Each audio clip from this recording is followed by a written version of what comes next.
All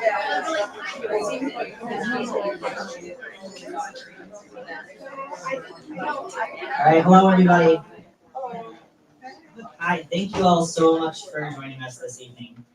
Tonight we at Left Bank Books are delighted to welcome St. Louis novelist and historian Minsoo Kang and his new novel, Melancholy of Untold History. A couple notes before we begin.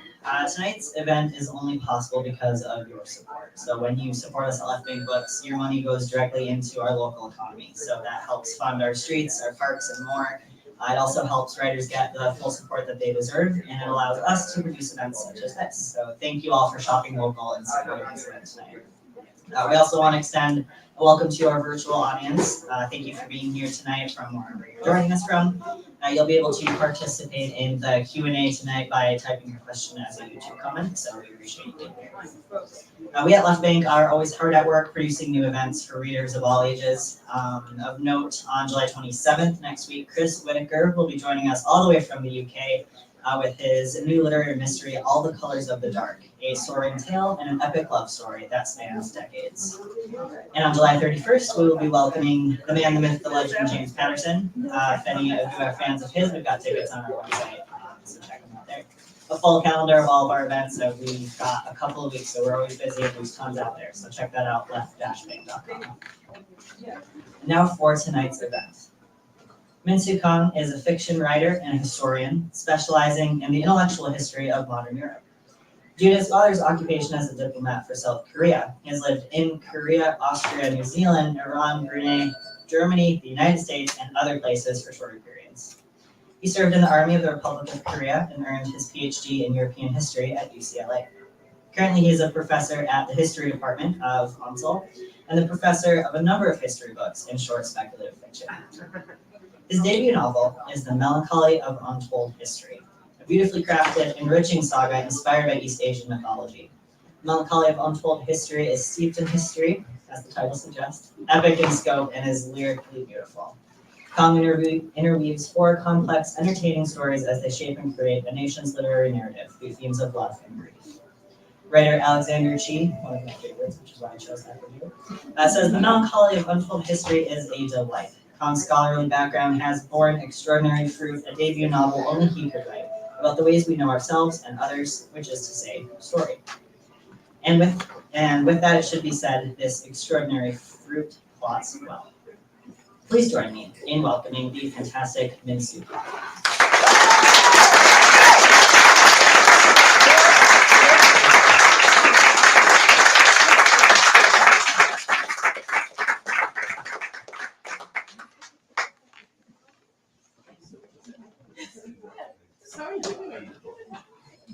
Naked Sky Baby and the Fighting Dragon, it will be expelled. All right, so thanks for the wonderful introduction.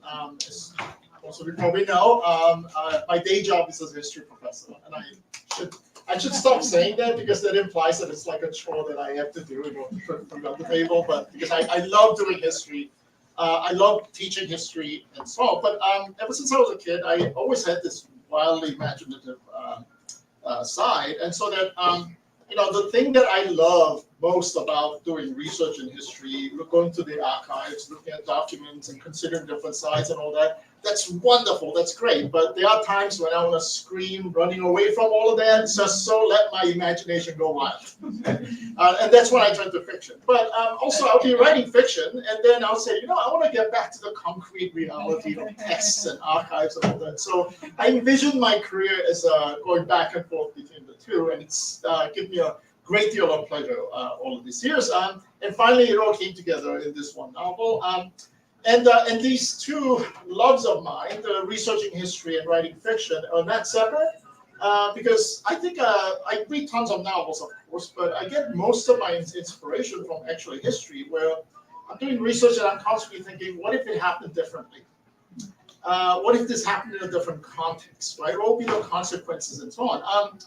And the inspiration for this novel comes from something that I've been teaching my undergrad students for many, many years, which I love explaining and giving them concrete examples of, which is that all across the world, in any civilization, when that civilization begins to tell stories about itself, stories about who they are, where they come from, and what they hope to be, and so on. They always begin with stories of gods and monsters and semi-divine heroes, and so on and so on. If this civilization survives and develops, while they still tell stories of gods and monsters, they turn more toward telling historical tales, especially about great personages like kings and sages and generals who did important and great things in life. But in the third stage, when the civilization moves into the modern era, they become increasingly interested in lives of ordinary citizens, regular people, including their thoughts and lives and so on, right?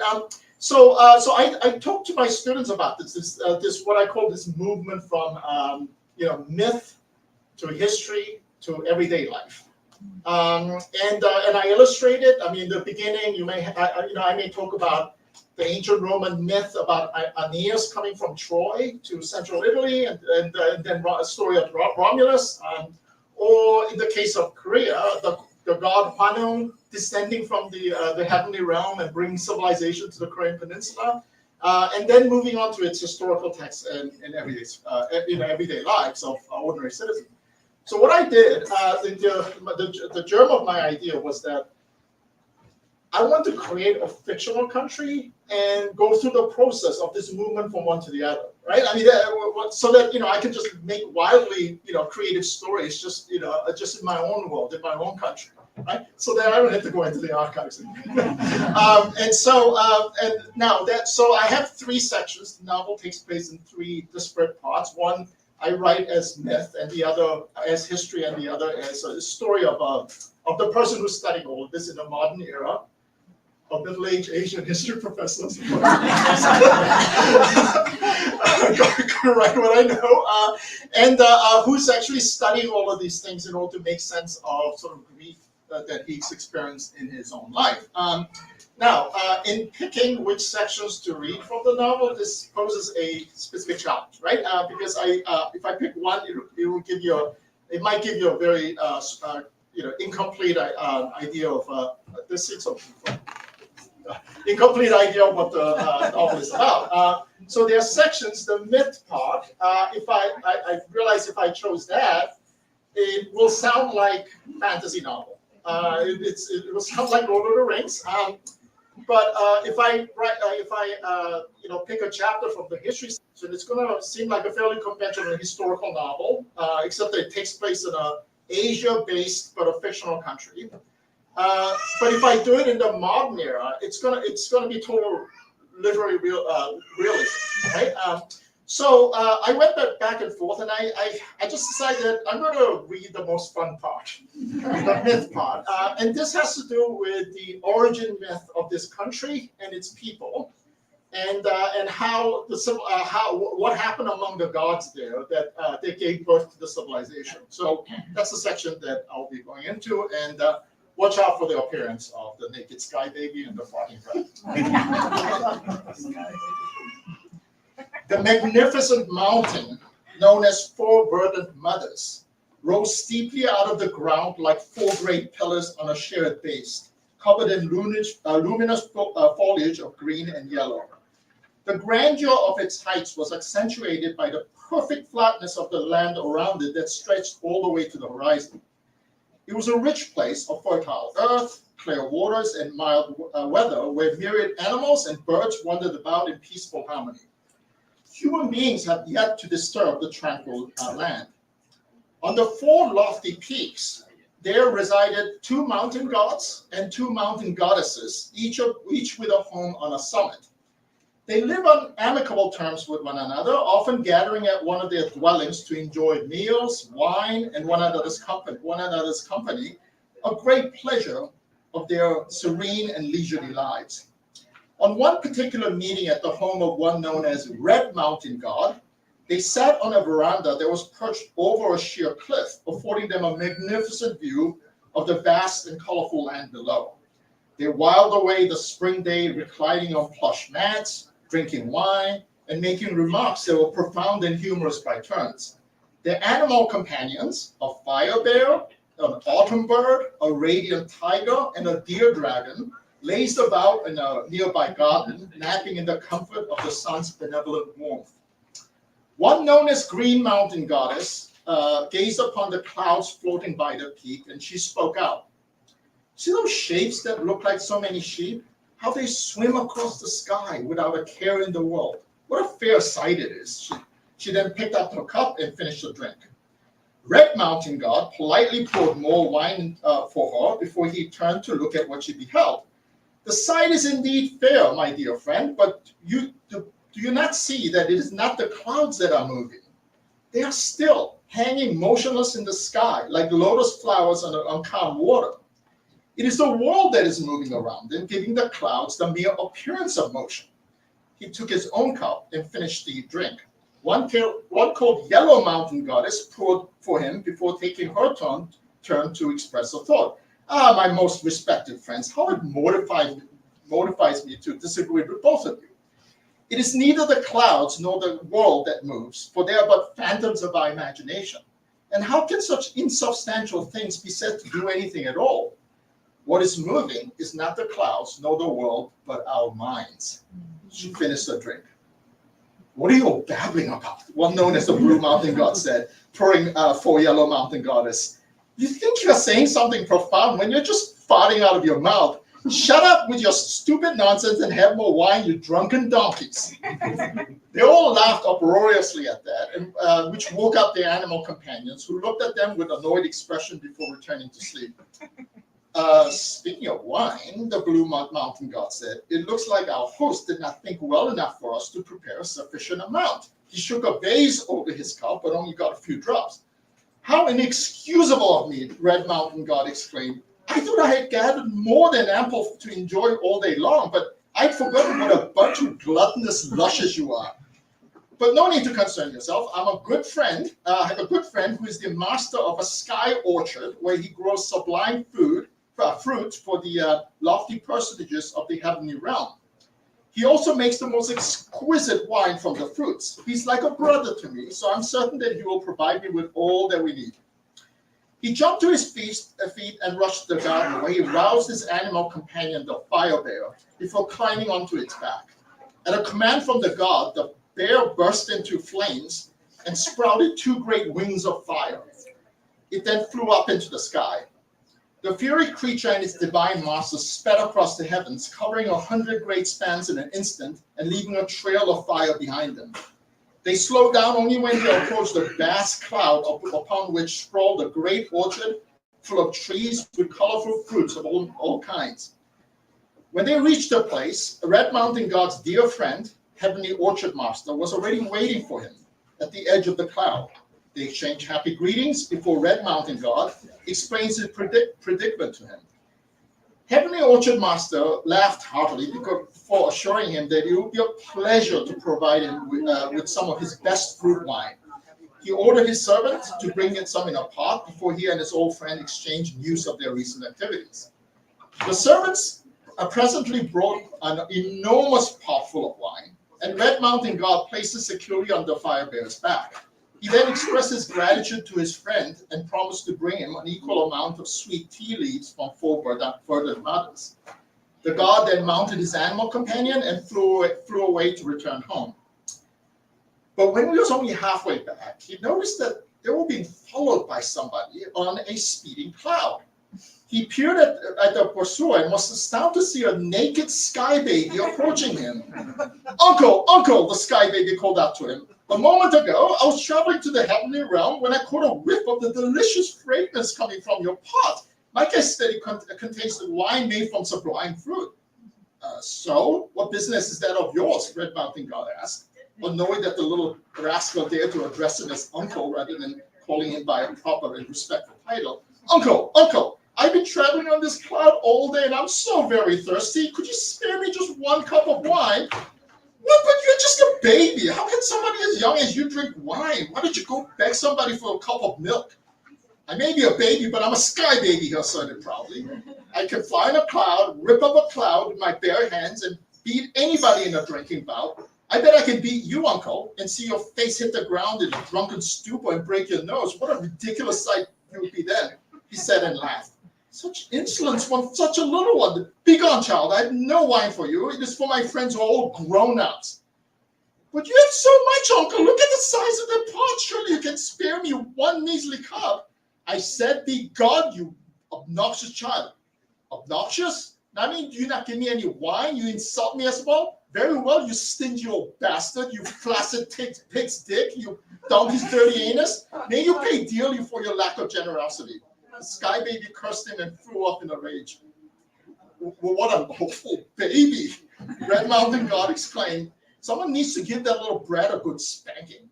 He went on to Fort Verdant Mother's Mountain, where he forgot about the child as he shared the delicious wine and made much merry with the other three gods throughout the entire day.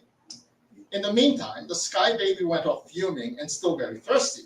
He then hit upon the idea that if he followed the fiery trail left by the fire bear to where it had come from, he could find the source of the wine.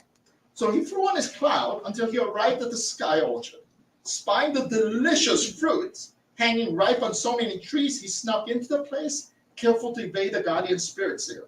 When he came across a soaring tree with countless branches that were filled with huge ripe peaches, he quickly plucked 5 of them, ran out of the orchard. He got back on his cloud and flew far away before he stopped to enjoy the fruit of his theft. They proved to be so delicious and juicy that they not only quenched his thirst, but filled his stomach as well. After he consumed 3 of them, he decided to save the other 2 for later. He was about to be on his way when a great luminous dragon appeared out of nowhere and spoke to the sky baby. Sky baby, sky baby, I was on my way to the southern sea when I caught a whiff of the delicious fragrance coming from those peaches. My guess is that they are sublime fruits from the sky orchard. So what business is that is of yours? The sky baby asked the dragon, wary of what it might want from him. Sky baby, I've been flying through the sky all day and I'm so very hungry. Please give me 1 or 2 of those peaches to eat. The sky baby was about to refuse. Then he remembered how it felt when Red Mountain God rejected his request for a cup of wine, how humiliated and enraged he became at the parsimony. I should not act in the same way as that nasty old mountain god and make this dragon feel bad. Heaven has decreed that all creatures should be kind to one another, and their failure to do so is the cause of all discord in the world. I was going to save these peaches to eat later, the sky baby told the dragon. But you're hungry now, whereas I'm full and content. Here, you can have them. He tossed the fruits to the dragon, who swallowed them both in one gulp.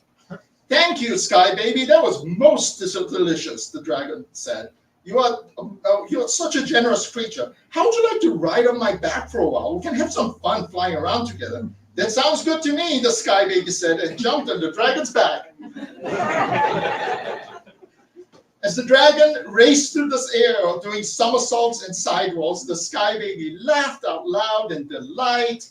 At some point in their play, the dragon released a huge fart with a thunder-like noise, sending forth a purple cloud with red lightning flashing inside it, which made both of them laugh.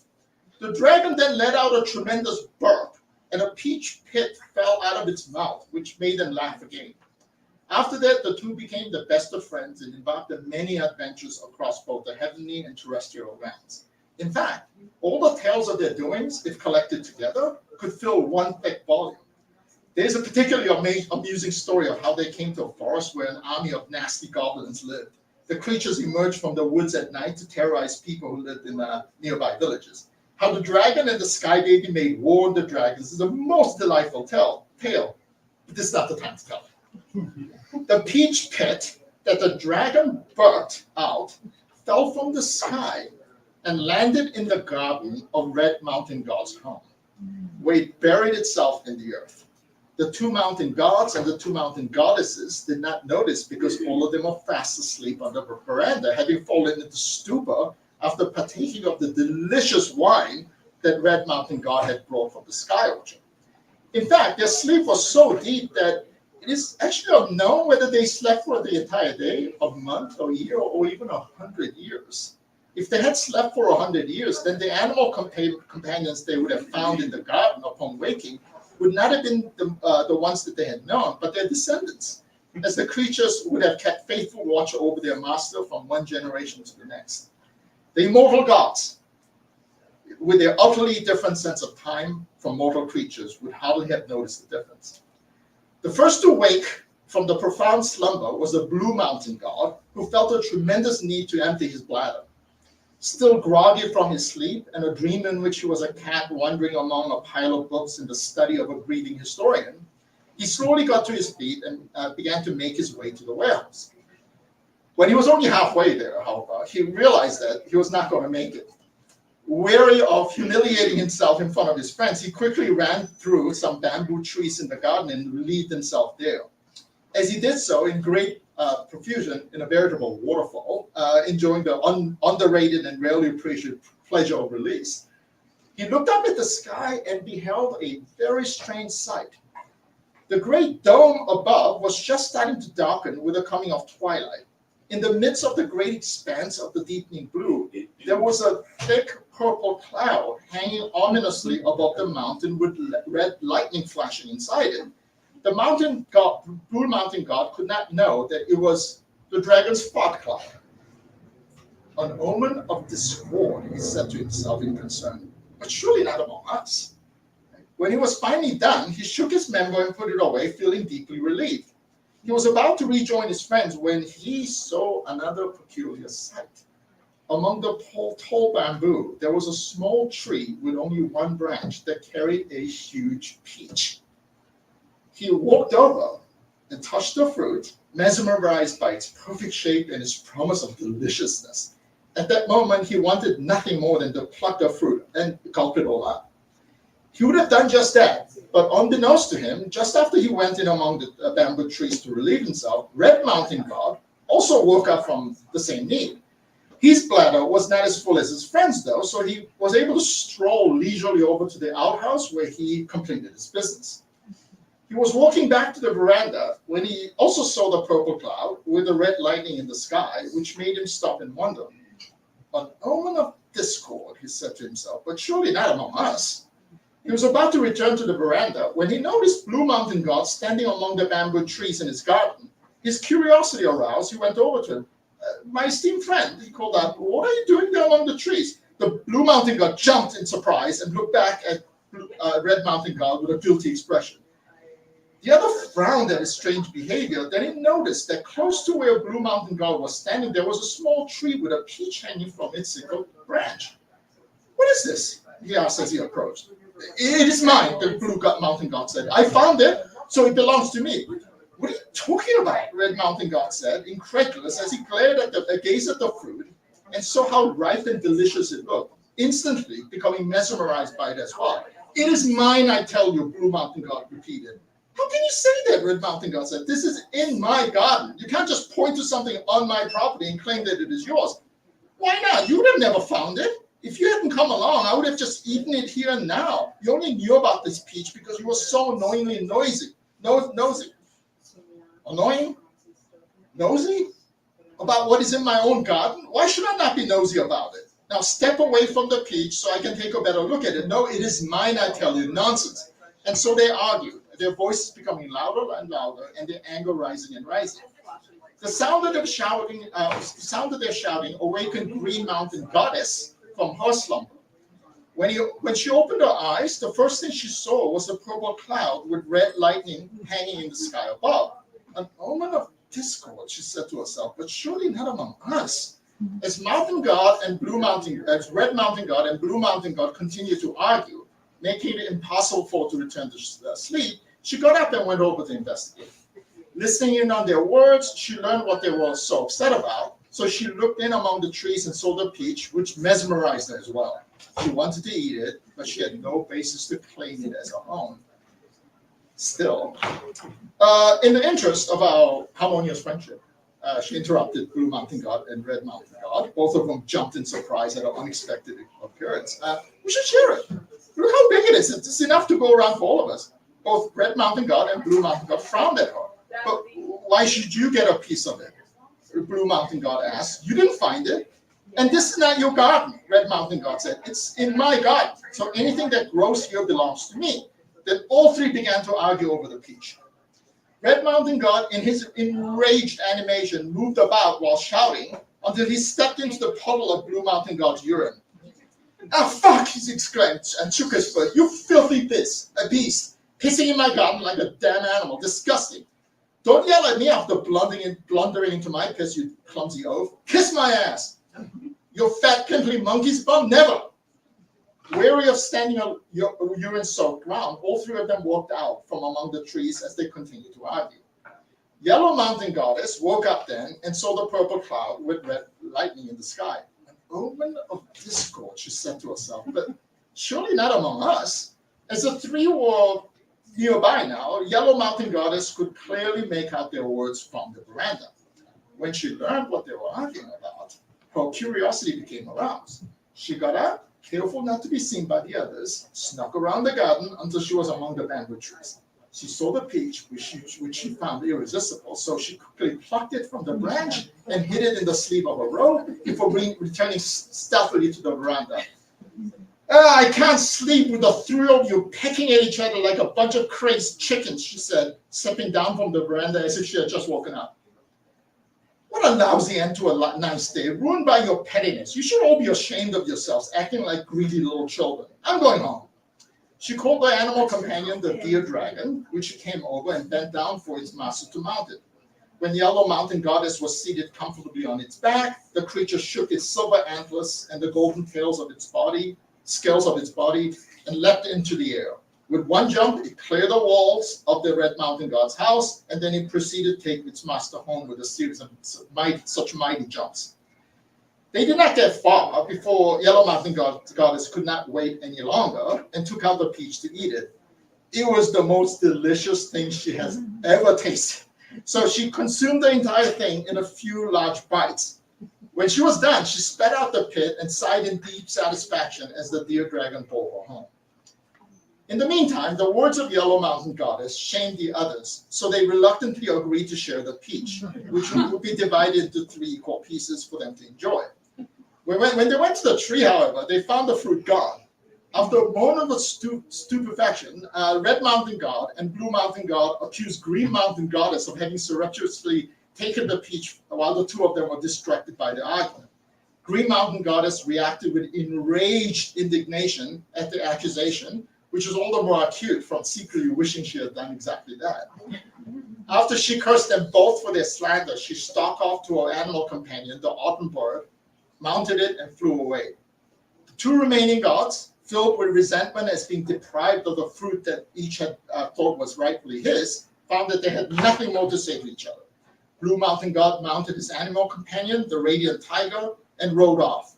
Once he was gone, Red Mountain God cursed the entire day and his unfaithful friends. He went into his house and tried to meditate, but he found that he was still too angry to empty his mind.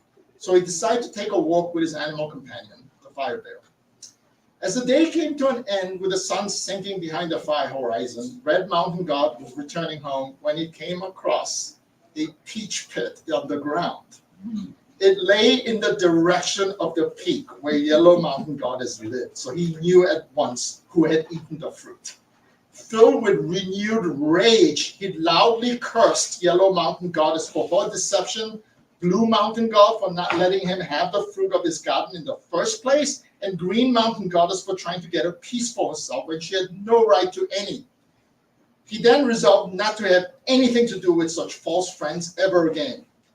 At the same time, Blue Mountain God and Green Mountain Goddess made the same resolution, while Yellow Mountain Goddess decided to avoid the others from the fear that they would somehow discover that she had taken and eaten the fruit all by herself. That is how the 4 friends on 4 brother mothers became estranged, each nursing their resentment toward the others, and so harmony on the peace was broken, giving way to enmity.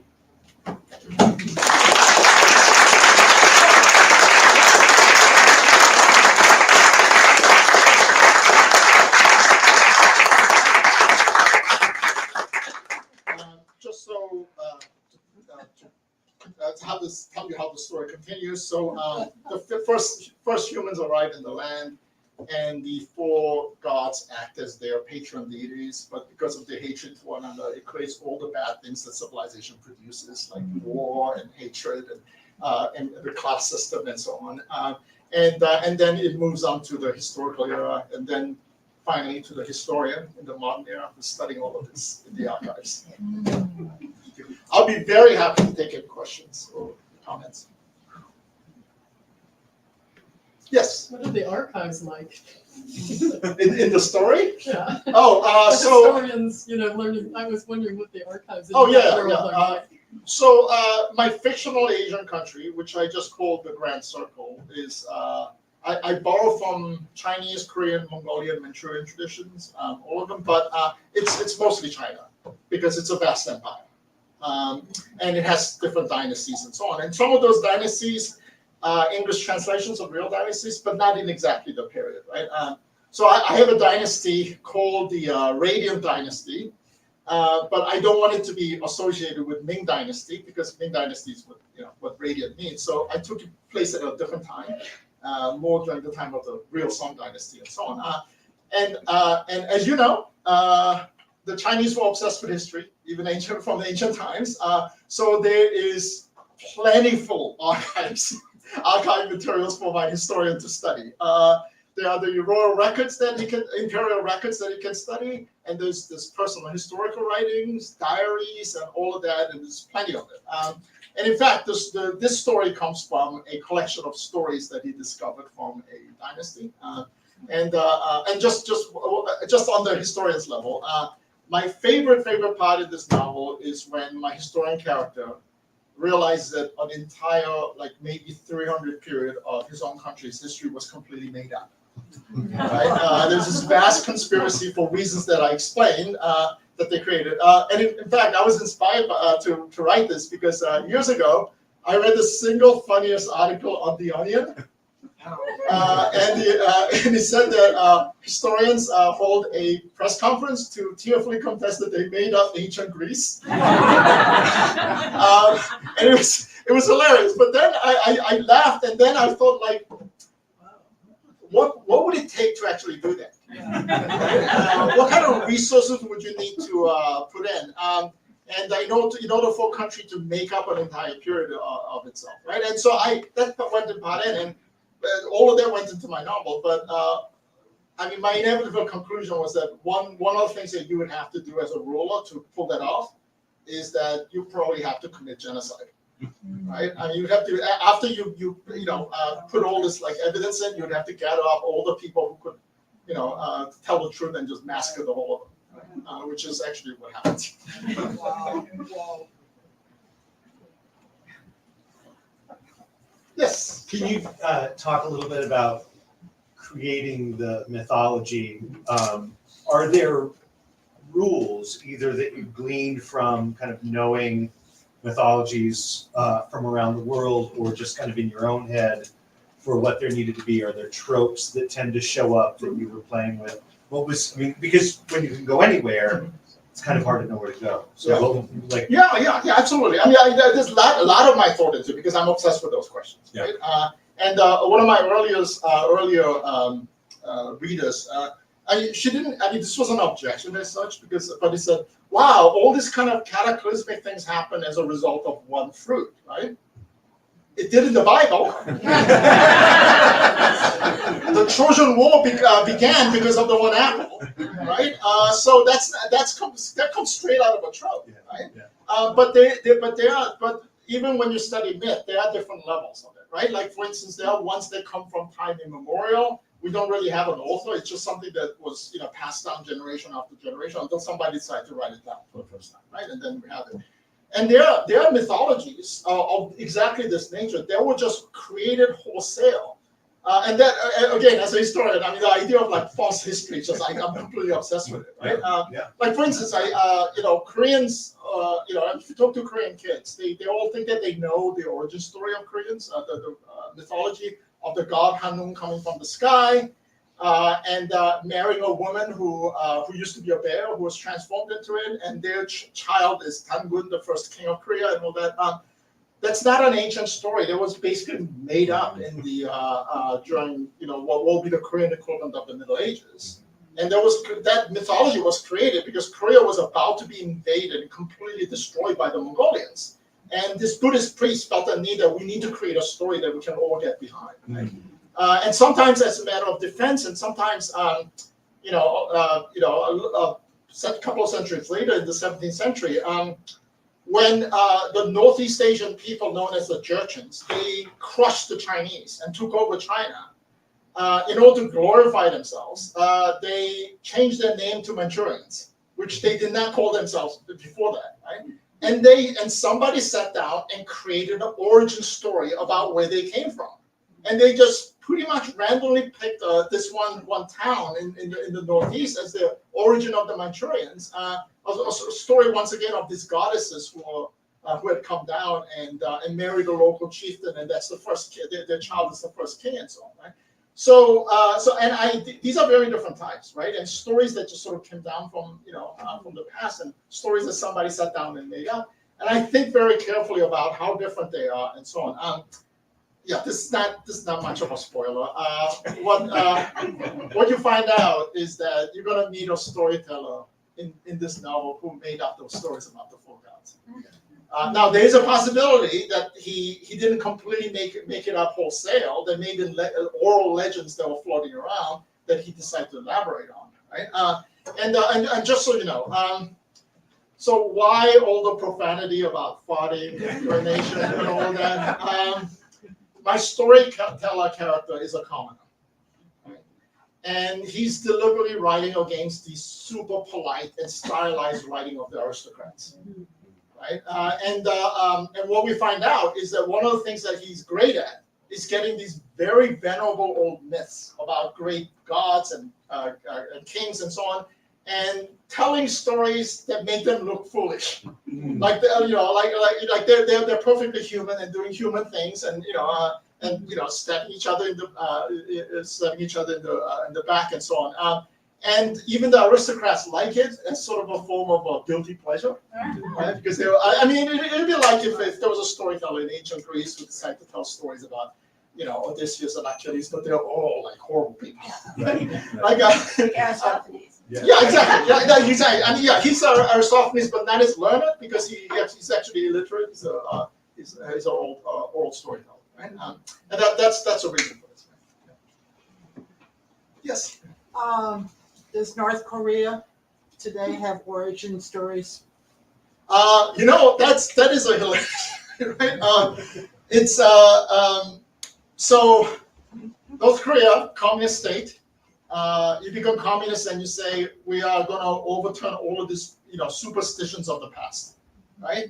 Because Marxism and all that is the most super scientific, and we don't believe in gods, we don't believe in all that, right? But one of the ironies of Marxism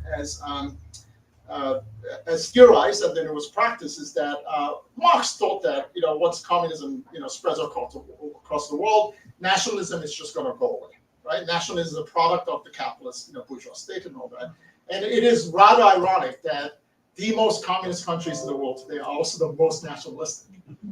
Right, and once you become that nationalistic, you need symbols. You need all of this stuff. So just now, it's interesting that you asked me that question because just now I told you, I told you a little bit about the Korean origin story about a god coming down, and a tiger and a bear comes to them and said, "Please turn us into humans."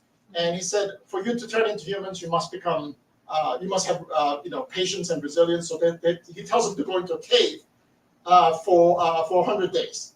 The tiger can't take it, so he runs out. But the bear is able to, withstand the test. And the god turns the bear into a woman, and they get married. And their child is Tangun, the first god king of Korea, who supposedly lived for over 1,000 years. Right? During the mid '80s, North Koreans said we found the tomb of Tangun, and I was like, "Are you kidding me, Tangun? You found the tomb of a completely made up mythological character, right?"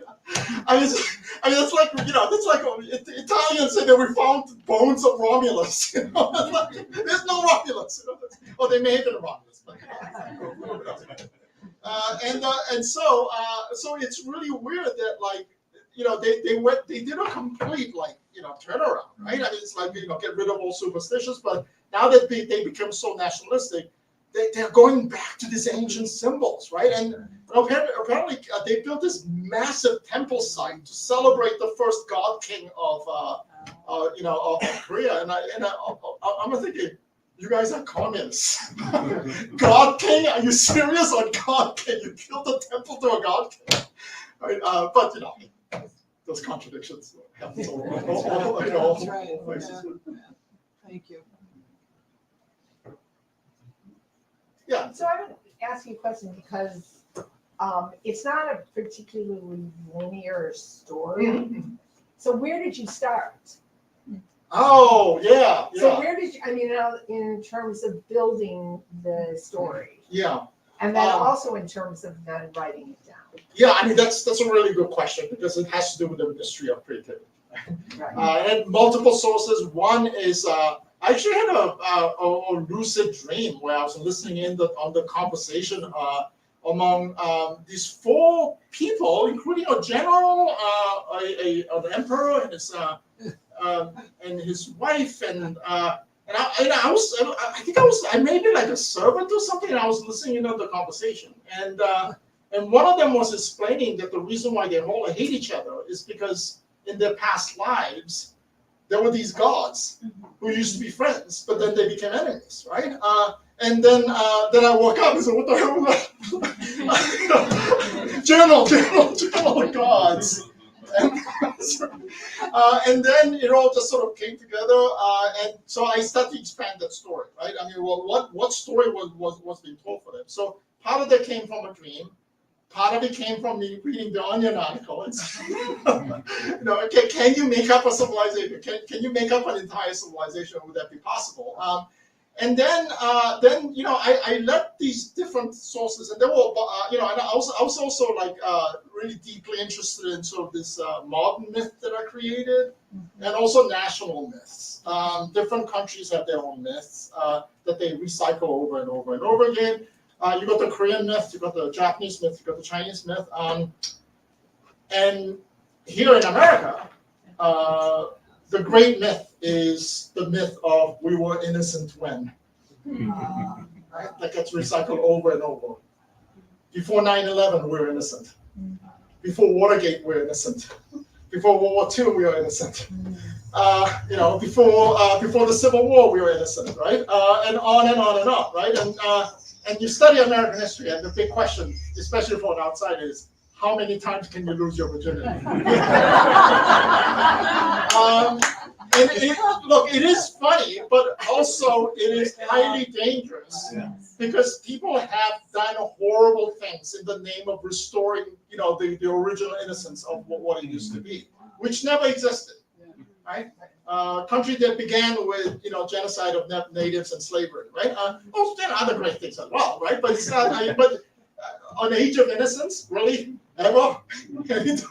But the thing is, I think for a lot of people, when they when they reach a certain age, they're mistaking their historical perception for what is the nostalgia for their childhood. Right? And they can't differentiate. So they say all kinds of really weird things about history that all you have to do is read any decent history books to realize it's complete fiction. So that part of it is I'm deeply interested in. And so fiction is very useful for. It's almost like Emile Zola was. He liked to say that all of his novels are like laboratory experiments. Right, where he's trying to put together this thing, and let's see what happens at this end. And I love Zola, and I pretty much do that with this. So the idea of national myth, how it gets created, how it gets transformed over time, and how effective. Look, one of the things that I try to talk about is that it's almost a cliche for everybody to say that one of the essential things about being human is we are storytelling creatures. Right, and there's a great deal of like celebration of stories and all that. At the expense of realizing that some stories are incredibly toxic and dangerous, and they do unbelievable harm, right? Including the story of the innocence, the time when we are innocent and so on, right? So I think in my story I have a good balance of stories that really allows the marginalized to resist, to bring meaning to people who feel hopeless. But at the same time, I've got stories that are basically propaganda, right? I have a story of an emperor who visits the homeland of his ancestors, and because they actually did not come from the region that they conquered, but he wants to go to the glorious origin of where his people came from, and he looks around, and he literally says, "What a dirty anus of a place," and it's a sick, disgusting thing about it. So he said, "Oh, this won't do. I need to create a glorious history for my ancestors." And so he ends up pouring all these resources and putting people in to create a sort of fictional period of the past, right? So there is, yes, we are storytelling creatures, but not all stories are good. Not all stories are positive. Some of them kill and destroy civilizations. Yes. What do you eat before bed to have the dream? I dream about mushrooms. How should I have Your dream I suffer terribly from insomnia. But then when insomnia wears off, the very short period in which I sleep are just intense, right? So like hours of tossing and turning, and then then I go in and my mind goes, this story, this image, this, right? And then I wake up and say, what the hell, subconscious? And it's too much to write down, right? But the thing is, one good thing about insomnia is that that's when I do story structuring. Right? I get ideas, and I sit, and also because when I was an undergrad, I studied film, right? So I tend to try to think out my stories as a movie. And I try to see everything visually. So unlike a lot of writers, I actually have a very, very clear visual imagery of what every single one of my characters look like, what the environments are like, and so on and so on. Minsoo, bravo. I just want to say, I have not read your book yet, but I loved your read, and I've known you for many years now. I've always appreciated your humor and the way you can sort of brilliantly and unexpectedly blend this, the sacred with the profane to sort of bring it into something down to earth and just help me see things more clearly. So I appreciate knowing you, and yes, everybody's so been much. enriched my life. Thank you. It's the same thing. Thank you. Yes. I was going to ask if you'd made any imagery or illustrations to go along with your bits. Oh, I haven't seen Gabriel in over 10 years, and we were in painting class together.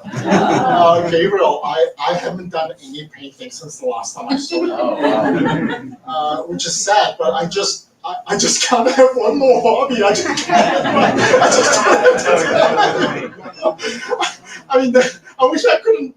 I wish I could not sleep, so I would have extra time to do it, right? So yeah, I mean, I would love to actually do visual images of the kind of things that I think about and the image that I have, but I just don't have the time. But I don't know. I mean, maybe I don't know. If like a film company approached me about this, I actually would be very, very hard to actually visualize this.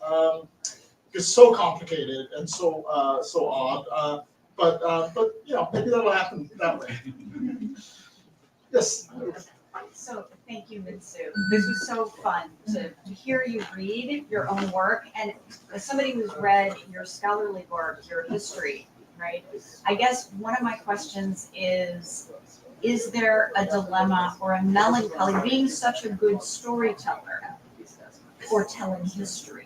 Oh, yeah. Divide, as you see it, between this and that. Yes, I absolutely. I already said something about how it's an inherently different intellectual exercise. I mean, with being a historian, I have to make sure everything is just, the text. I consulted all the texts, and also I have to be very skeptical about the text sometimes, right? Because not all texts are telling the truth.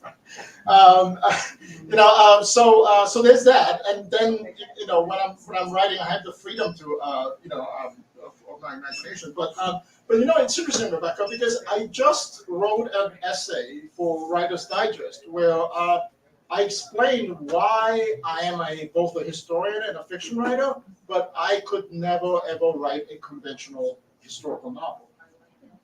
And the reason for that is that I attended a reading by an excellent novelist who wrote an excellent historical novel that takes place in ancient times. But he confessed that there was this one thing in the novel. I don't want to talk, I don't want to work together, so I'm not going to name who it was. But it was an excellent novel. I loved it. Right. It took place in ancient times. And he explained that there was this one element in the novel that did not belong there historically. It was completely anachronistic, right? It was a time out of time, and then and I'm not, I'm not using that to be one of those historical buffs who get a kick out of saying, "Oh, that's wrong," that movie that's wrong, or watching Braveheart and saying why they were in kilts. Kilts weren't invented by them.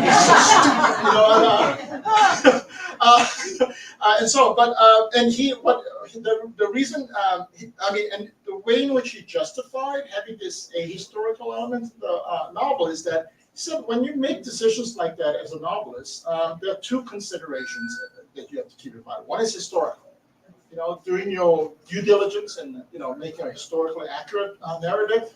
On the other hand, there's what I call the poetic decision, right? So that even if something was not accurate historically, what if it made poetic sense?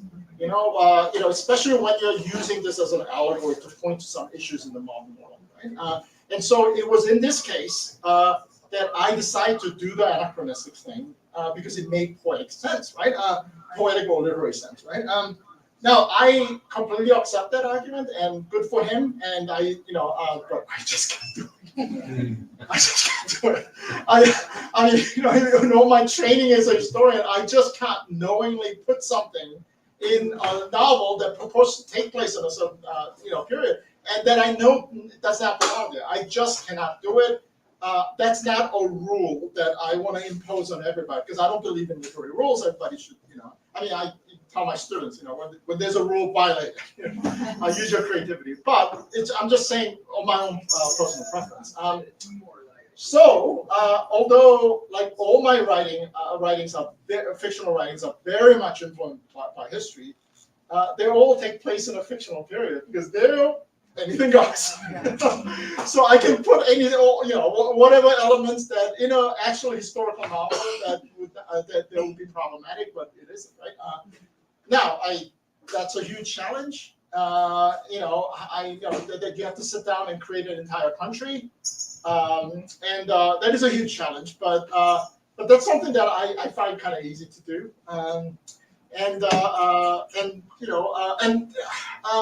So the fantasy genre is a genre that a lot of more snooty readers regard as a kind of a low literary writing, but the genre has come a long way, and they produce some very, very profound stuff. And they a lot of it has told me a great deal about the possibility of what could be done. Right? Now I don't want to bring more complicated structure than regular history, regular fantasy novel, but I even let me give you one more example. Even for people who are diehard fans of Lord of the Rings, many of them find the Silmarillion impossible to read. Right? The Silmarillion by Tolkien, that's sort of like the history of the Middle Earth and all that. But there are things in there that, as a historian, that I freaking love. Right? Because first of all, as a historian, I'm used to reading books like that, right? That takes place in real life. Let me give you one example. Tolkien tells a story about how there's a group of elves who are migrating across Middle Earth. Right? But in the course of them trying to find a nice home to live, a group of them decide to settle down at a nice land, and so they separate. So there's two groups, right? Thousands of years pass, and the elves who moved on, some of them as explorers come back and encounter their brethren that they separated from a long time ago, but they realize they can hardly communicate. Right now, it's like yes, right, of course, right.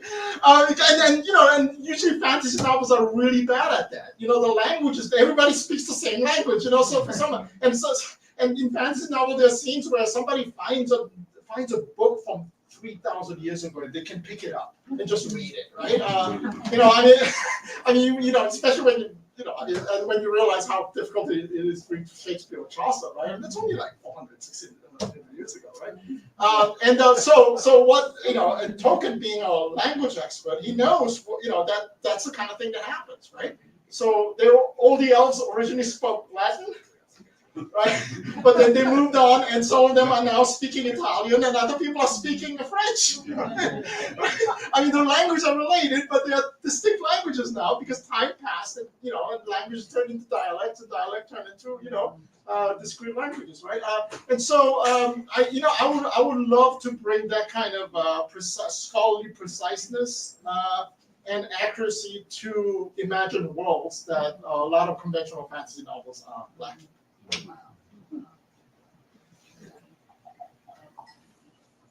Yes, Chloe. So I had a question. We read the prologue with the storyteller, and he is obliged to leave behind all worldly ties, right?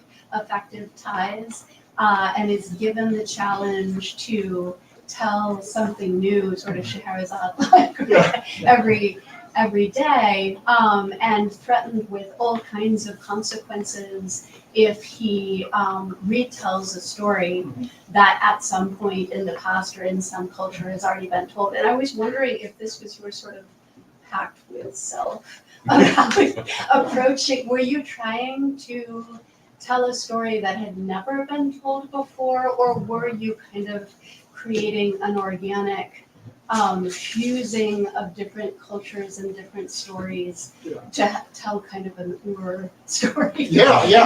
What was the relationship between you and not the historian, but the storyteller? In a sense, it's both in a very complicated way because so I have two narrators. I have this ancient storyteller, and I have a modern day tenured professor. And I realize that there are two parts of myself, right? I mean, there's me as a historian and me as a storyteller. And yes, I did want to create something new. I mean, that's absolutely true. I mean, that was one of my motivations, but nothing's ever completely new. Right, and I do like the sort of idea of borrowing from different historical periods and borrowing, so that I think for especially for cognizant readers, there will be sort of the delight of recognition. Right? And I mean, I have one section, for instance, where one of my characters is listening to classical music on the radio, and he said, "Oh, that's by the composer so and so." There's a character in Proust. Right? So, and I got paintings by, reference to paintings by a painter who's in a Somerset Maugham novel, and so on and so on. But also historically speaking, there's a period in my country's period of chaos that I call the summer and winter period. Which is sort of the obverse of the real Chinese period of the spring and autumn period. Oh yeah. which is the period of chaos, right? And so on. So yeah, I mean it's new, but at the same time, I would love for my reader to enjoy the originality and the newness of it, and also enjoy me every once in a while going, quick. Get this? That's what.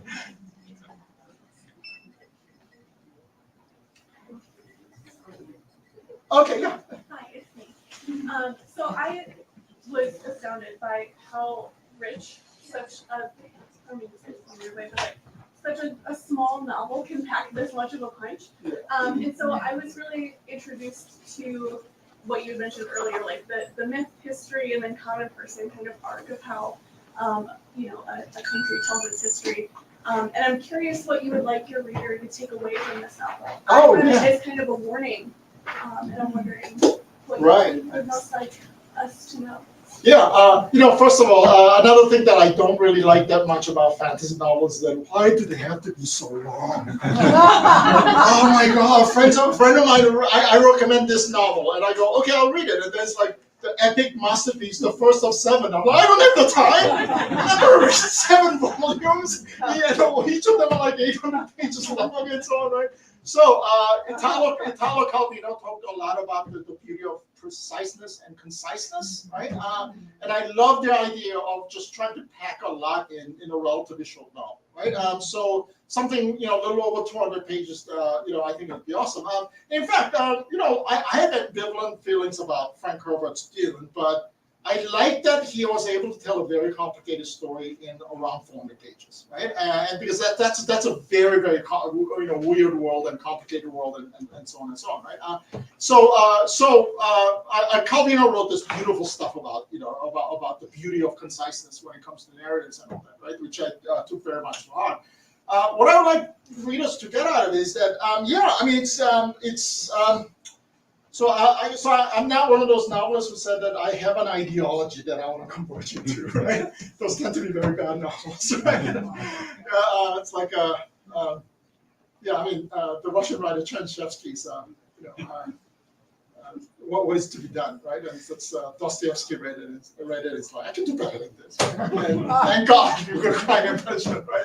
And so on, right? So there's no ideology, but it's an ongoing meditation about stories and storytelling, right? Different types of storytelling, historical telling, and fictional telling, and all of that. And also the stories that run the gamut from being very, very positive to being utterly evil and toxic and so on, right? And I think at the end of the day, I would like my readers to be aware of how completely surrounded by stories that we are, and also have a keener awareness of their impact on our individual lives and our societies and entire civilizations. Right, thank you. I'm sorry. Yeah, go ahead. How do we confront this mythologies that we have in our own culture, not that are false narratives? You got any thoughts on how we confront that? Well, as some of you know, one of my absolute favorite class to teach is a graduate course in historical myth, which is a class entirely on wrong things people about the past. The first step is, of course, knowledge, right? About what real history is all about, and going behind it and all that. But also sort of this awareness that of taking a pleasure out of the fictive nature of positive stories, and as long as it's you're aware of it,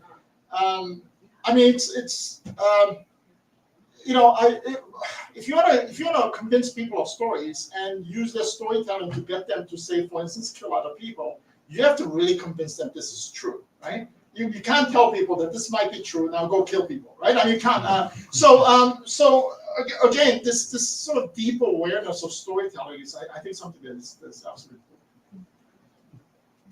One last question?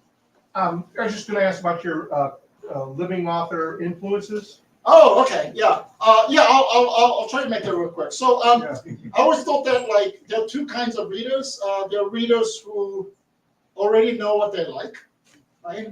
And so when they're browsing for new books to read, they're looking for books that are like the books that I've already liked and so on, right? And there are a lot fewer readers, like myself, who every time I pick up a book, I'm saying, please show me something new, right? Tell me a story that I've never heard before, and tell it to me in a way that I've never seen anybody tell a story, and so on, right?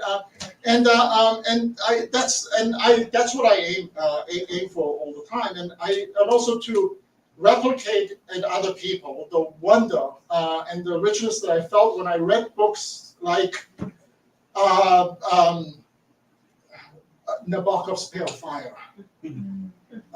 Or Milan Kunderas, Unbearable Lightness of Being, or Italo Calvino's On a Winter's Night, a Traveler. I mean, books that I started reading and go, oh my God, I've never read anything like this. This is so wonderful. And it is my sort of purpose and my pledge to try to introduce something new. And I would have succeeded if you're reading my novel and you felt that, wow, I've never read anything like this before. That would be awesome. You succeeded. All right. Okay, great. Thank you.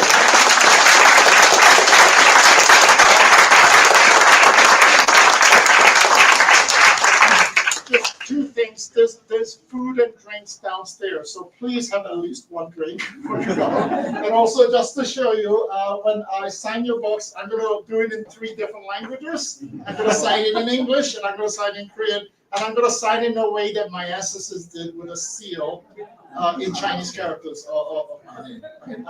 And one last thing is that, oh, I hate myself for asking you to do this, but if I don't, my publicist in New York is gonna fly over and strangle me to death, right? Please just write a review on Amazon.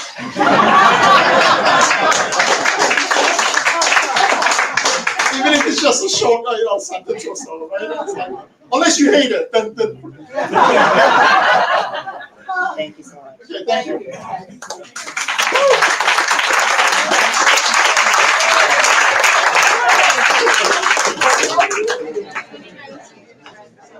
Yeah.